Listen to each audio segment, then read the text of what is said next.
Good afternoon, Eric.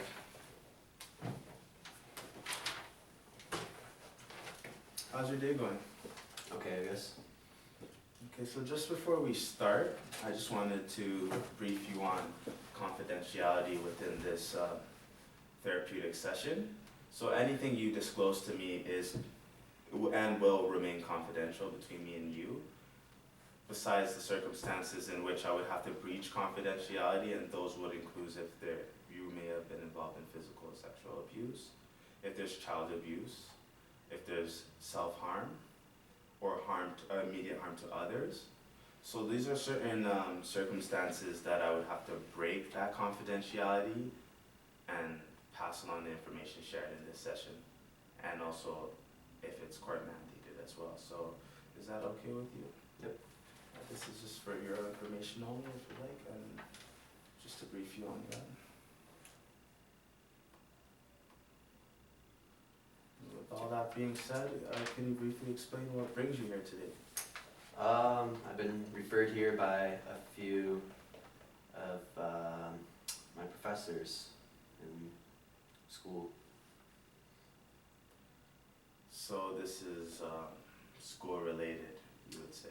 Well, I guess why I'm here to them, yeah, it's school related. They think my marks are slipping, my attendance is going down, so they want to send me here. Now, in terms of your marks slipping and your attendance going down, how was your performance before? I mean, like, I guess it was better, I assume. I mean, I attended class, I got decent grades, never the best, but they were, decent, got 70s, was an average student. Mm-hmm. So with that being said, is there any reason why your grades are slipping, or it's just kind of like normal phase you're going through, a high stress phase you're going through? Oh, I'm definitely going through, I think, a bit of a high stress phase. It's exhausting, so honestly, school's just not as important to me as it once was, and I don't feel like it's a huge problem, but they think I should come here anyways. So with that being said, Eric, could you elaborate on the high stress event that you're going through right now? I mean, there's been a rearrangement of living conditions, I guess you could say. I've had to be sent to live with, I've had no choice but to go live with my aunt and I guess her new boyfriend. Okay, so you said that you've been sent and there's been change in the living arrangement. What is this change due to, Eric? Well, my mother recently got into a car accident and she passed away. She battled her injuries for a couple of weeks and eventually died to them. So having nowhere else to go, I unfortunately had to go live with my aunt and her boyfriend out in Toronto. Well, I'm sorry to hear that, Eric. And it definitely isn't easy to lose a family member, especially a mother. So, if you could explain to me, like, how did that affect you when you experienced and heard that your mom had passed away?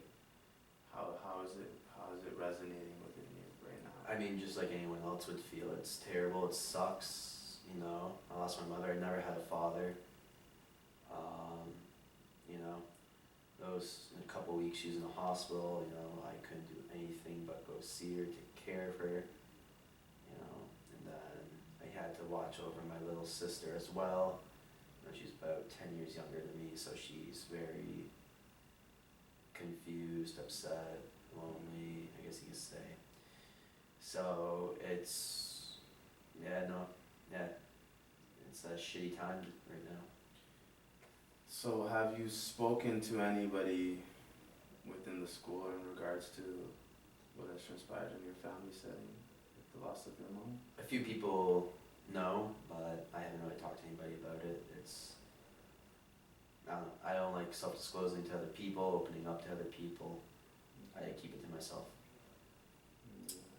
That's understandable. Sometimes it's best to sometimes give an individual space when they're mourning the loss of someone they've loved. And also, with that being said, I can definitely see why you are dealing with a lot of problems in school because, of course, with the loss of your mother, it's taking a real toll on you. But I am grateful that you came here today and you currently now are talking about it. So that is a step forward, and I'm very grateful for you being here and allowing me to even have this information between us and help you through what you're going through right now. So with that being said, how are the settings with your aunt? Because you say you don't want to be there. It doesn't seem like you're comfortable being in the setting, nor does it seem like you're comfortable being separated from your little sister. So how are the settings now? Where's your little sister and where are you currently in terms of distance?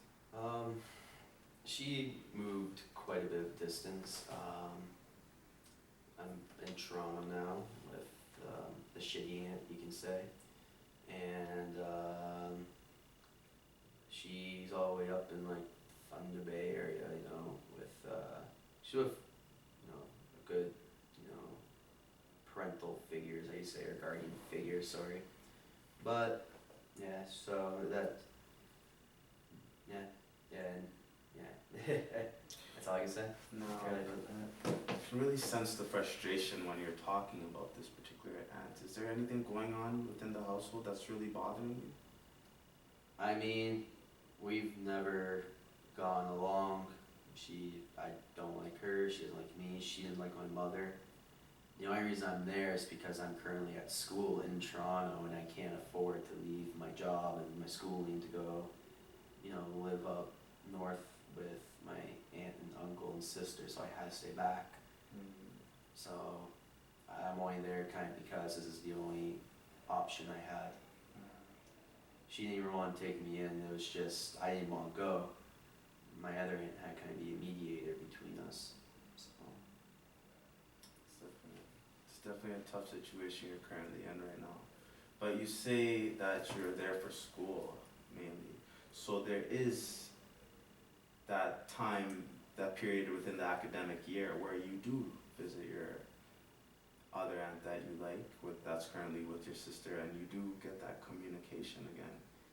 Yeah, but that's only once in a while, you know. I can't be there for my little sister all year round, you know. She has no family. I have no family, really, it feels like. She has no immediate family up there. You know, she doesn't have me anymore, she doesn't have my mother. So it's like, to her, everyone just died, you know, my mother passed. She has no one anymore, so. So, how have you been coping with this? I mean, I work.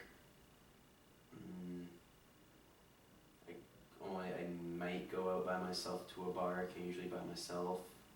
But for the most part, I just stay in my room, maybe watch some TV, maybe play some video games. That's if my aunt doesn't barge in my room, mind you, and start yelling for no apparent reason. So, you use the bar as a coping strategy? Occasionally. Bar's expensive, I can't afford much, it's just for me to get out of the house, but I more just like to stay in my room personally, just keep isolated by myself.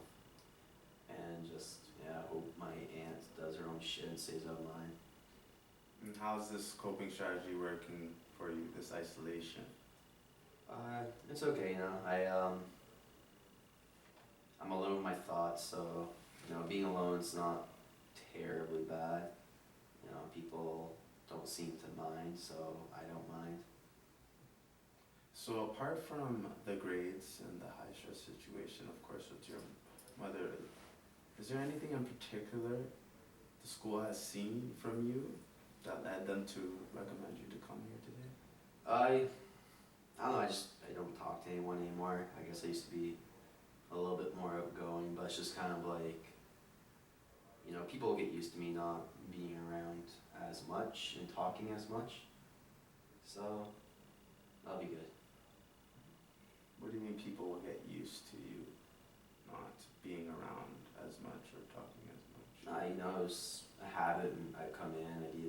boisterous and talk to everybody, but, you know, things change and, you know, it's not a, you know, it won't faze them. It won't bother them. What won't bother them? You, Not just me not being around anymore. I feel like it's not, you know, as important.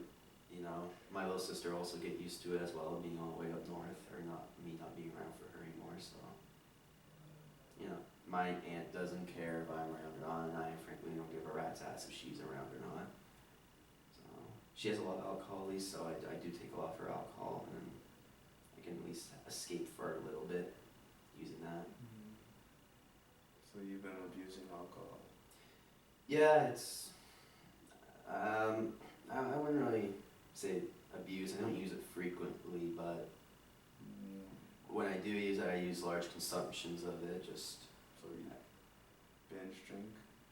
yeah, I guess, but I know, I'm pass out, I black out, and I don't feel anything anymore, which feels great. So, Is there any other things that you abuse to cope with all these negative stressors in your life? a lot of sleeping pills. I mean, I've been prescribed them, but I do take more than I should. I will combine it with the alcohol too. I'm not too sure that does anything, but I'll mix the two for sure.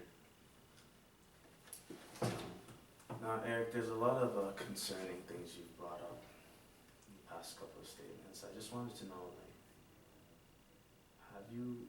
are you talking about suicide? I mean, it's been a thought for sure. Like I said, me and my aunt, we don't get along. Me and her many boyfriends don't get along. You know, my sister is all the way up north, my mother's not around.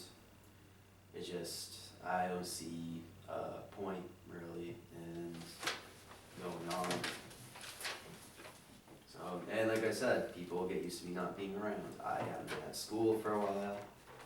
You know, people get used to the idea. Have you thought of a plan? Never actually thought of a plan. Maybe one day the pills and the alcohol combined will take my life, who knows? It's a risk, but at least in that moment of me taking the pills and the alcohol, I feel good. Blackout, I don't feel anything. None, you know, I'm not lonely anymore. No, I don't overthink everybody's situation, my sister's situation. But So, Eric, you said that, based on the statements you said, that a lot of them have surrounded your sister and her well-being. I sense there's some sort of discrepancy with what you're implying you want to do with what you know is currently in your life right now. Now, you do have a loving relationship with your sister, as can be seen by the way you're hurt with the separation, but you're now saying you want to remove yourself from that relationship. How do you think that would affect her? like she doesn't get a chance to see me anymore. I'm pretty well dead to her anyway, so I don't think it would bother her as much as you think it would. Alright. I just wanted you to step into the shoes of what you're going through right now. The loss of your mother was very detrimental to you, of course. And would you say the same by your sister? Yeah, no, for sure. I spent, you know, every night comforting her, sitting beside her until she fell asleep, you know, until my mother's passing. And then after a while, yeah, she got sent away. So how would she feel now, losing you? Like I said, she pretty well already lost me. I can't see her anymore. I can't comfort her anymore. I can't be there for her anymore. So, I'm not there on a regular. I'm not always there for her. Not as much as I used to be able to be. Now, I definitely understand with the circumstances that you're not always there for her, but there is possibility for you to be there for her. You don't always have to be there for her, and I guess that's understandable because you are going through school, you have to hold down a job, but there is opportunity for you to be there for her at the times you can be. And don't you think that that would be a good way to keep that communication with you, to maintain that relationship? Because I'm sure your sister would definitely be in turmoil if she lost you as well. Wouldn't you say so? Maybe, but she does have her aunt and uncle now watching out for her. She's living with a few other cousins, so she has a nice support system already in place, a lot better than the one I have down here, so. So Eric, there's a couple of things I want you to also take from this, as well as a couple of coping strategies I might want to add that you use as well with coping with this. And one of them is seizing the opportunity to communicate with your sister when you can, because it seems like she is, based on what you've said, a very positive feature in your life. Wouldn't you agree? Yeah, when I get the opportunity to talk to her, I always enjoy it.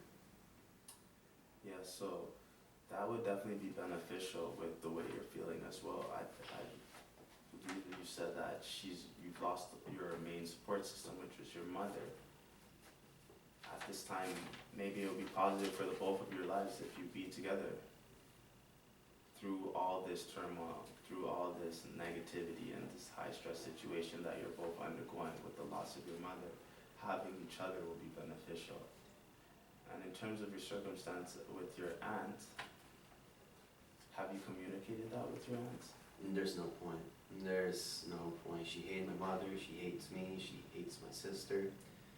So I just have to put up with it until I get enough money to move out on my own, or until I graduate and I can't move. And it's just constant fighting. There's no stop. It's constant verbal confrontations. I understand that, but you've never actually expressed how hurt you are by these verbal confrontations to her directly. Like I said, I don't think there's a point, so I just yell back, or I just go to my room and do what I do.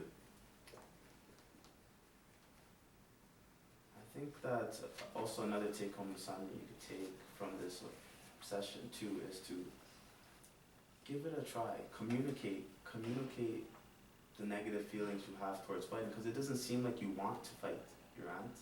It doesn't seem like you want to have a poor relationship with your aunt. It just seems to be like something that just happens circumstantially, but it's not necessarily communicated how hurt you are by it. Like I said, her and my mother never got along. I don't know why, and that's just transferred to me as well. So I didn't have much of a relationship with her, but she doesn't like me, and I'm not particularly fond of her. And in terms of suicide, that's definitely something concerning and alarming. I just wanted to go back to that point. You didn't say that you necessarily had a plan, but you said that there were thoughts of it, correct? Yeah, I can do it any way, anything's available. By anything's available, what are you referring to? I can OD on my sleeping pills if I want to, My aunt's current boyfriend is an avid hunter. There's many weapons laying around the house I can use. It's easy, possible. So, Eric, I have to inform you that a lot of the things you've said are quite alarming, and they seem to be putting a risk of self-harm. So because of that, as I said in the beginning, I will have to breach confidentiality, unfortunately, and inform those people closest to you of your suicidality, so that they can remove anything that you basically stated within us. A vague plan for suicide, such as the sleeping pills around the house and the armory around the house as well. They would have to remove that from that setting just to ensure your safety. Is that okay? It's not an active plan, it's only a thought. I understand that, but you're still at risk because you've stated that there are ways in which you're thinking of taking your life, which include the pills, the sleeping pills around your house, and your aunt's boyfriend.